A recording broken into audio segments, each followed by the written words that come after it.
कधी कधी कसं होतं ना, भूतकाळातली काही रहस्य ती वर्तमानात परत येतात. पण का? तर न्यायासाठी. आज आपण अशाच एका गूढ कथेच्या खोलात जाणार आहोत. चला तर मग. आपल्या प्रत्येकाच्या गावात नाही का एखादी भूताची गोष्ट असतेच. पिंपळावरचा मुंजा असेल किंवा जुन्या वाड्यात फिरणारा आत्मा. ऐकताना मजा येते, थोडी भीतीही वाटते. पण खरं तर आपण त्यावर विश्वास ठेवत नाही, नाही का? पण एक क्षण विचार करा, जर यातली एखादी गोष्ट खरी निघाली तर काय होईल? आणि समजा ते भूत आपल्याला घाबरवण्यासाठी नाही तर मदतीसाठी याचना करत असेल तर आपली ही गोष्ट घडते सह्याद्रीच्या कुशीतल्या एका छोट्याशा गावात. दिसायला अगदी शांत पण तितकंच गूढ. आणि या सगळ्या गूढतेचं केंद्र एक जुना पडका वाडा. आता या कथेत येतो आपला नायक रवींद्र. शहरात वाढलेला आधुनिक विचारांचा, भूतप्रेत वगैरे गोष्टींवर त्याचा काडीचाही विश्वास नाहीये.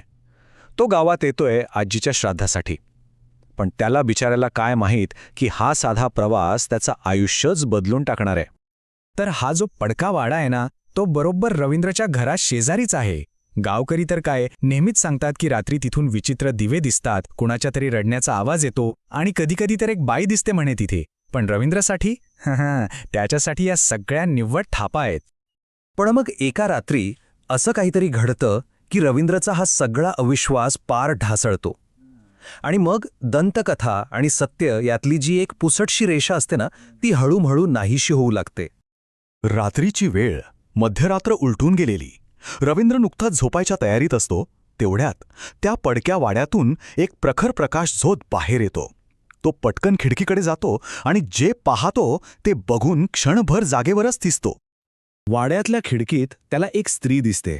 तिच्या हातात एक दिवा आहे आणि ती रडत आहे. पण गंमत बघा, हे सगळं पाहून रवींद्रला भीती नाही वाटत, अजिबात नाही. उलट त्याला एक वेगळंच कुतूहल वाटतं, एक अनामिक ओढ. जसं काही ती स्त्री त्याच्याशी काहीतरी बोलू पाहते, काहीतरी सांगू पाहते. आणि मग हेच कुतूहल त्याला स्वस्थ बसू देत नाही.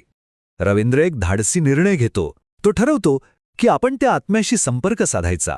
आणि बस, इथूनच आपल्या कथेला एक असं वळण मिळतं ज्याची कोणी कल्पनाही केली नसेल.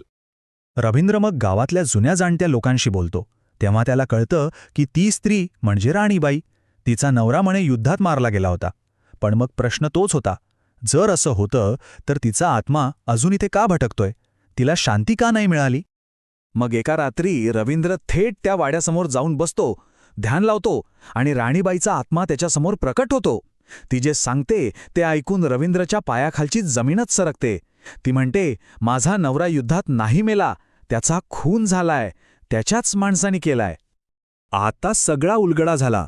राणीबाईचा आत्मा तो कुणाला घाबरवण्यासाठी नव्हता भटकत, तो तर न्यायाची मागणी करत होता.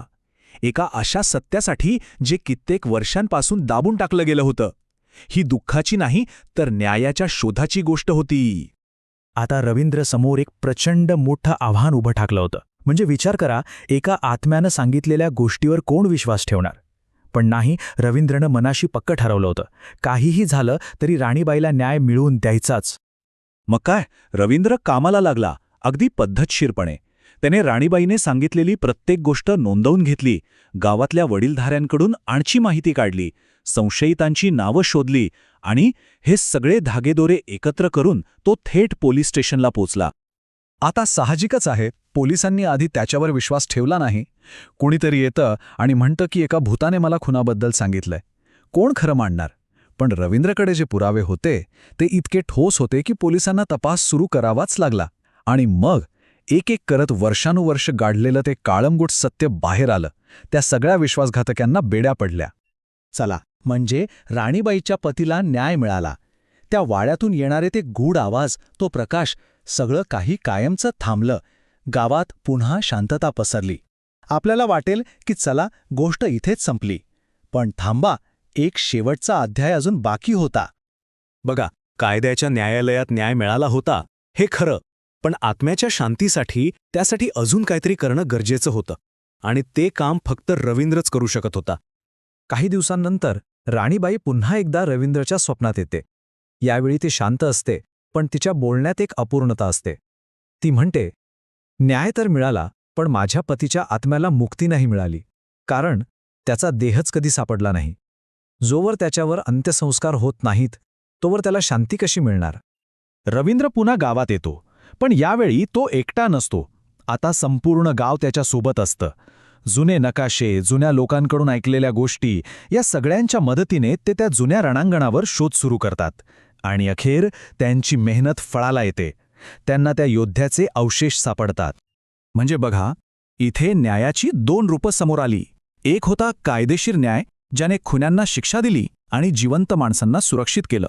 आणि दुसरा होता आध्यात्मिक न्याय, ज्याने त्या मृत आत्म्याला सन्मानाने मुक्ती दिली. आणि खरं पाहिलं तर दोन्ही इतकेच महत्त्वाचे होते, नाही का? त्या योद्ध्याच्या अवशेषांवर मग सगळ्या गावाने मिळून विधिवत अंत्यसंस्कार केले. आणि त्या रात्री रवींद्राला शेवटच्यांदा राणीबाई स्वप्नात दिसली. तिच्या डोळ्यात आता अश्रू नव्हते, होती फक्त कृतज्ञता. आणि चेहऱ्यावर होती एक अपार, निखळ शांतता. या संपूर्ण गोष्टीतून एक गोष्ट अगदी स्पष्ट होते, नाही का? की काही आत्मे आपल्याला घाबरवण्यासाठी नसतात, त्यांना फक्त ऐकून घ्यायचं असतं. कधीकधी ज्या गोष्टी आपल्याला घाबरवतात त्या खरं तर मदतीची हाक मारत असतात. आणि ही कथा जाता जाता आपल्यासमोर एक महत्त्वाचा प्रश्न उभा करते. भूतकाळाप्रती, विसरल्या गेलेल्या सत्यांप्रती आपली काही जबाबदारी असते का?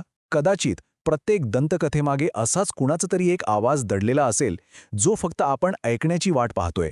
विचार करण्यासारखी गोष्ट आहे, नाही का?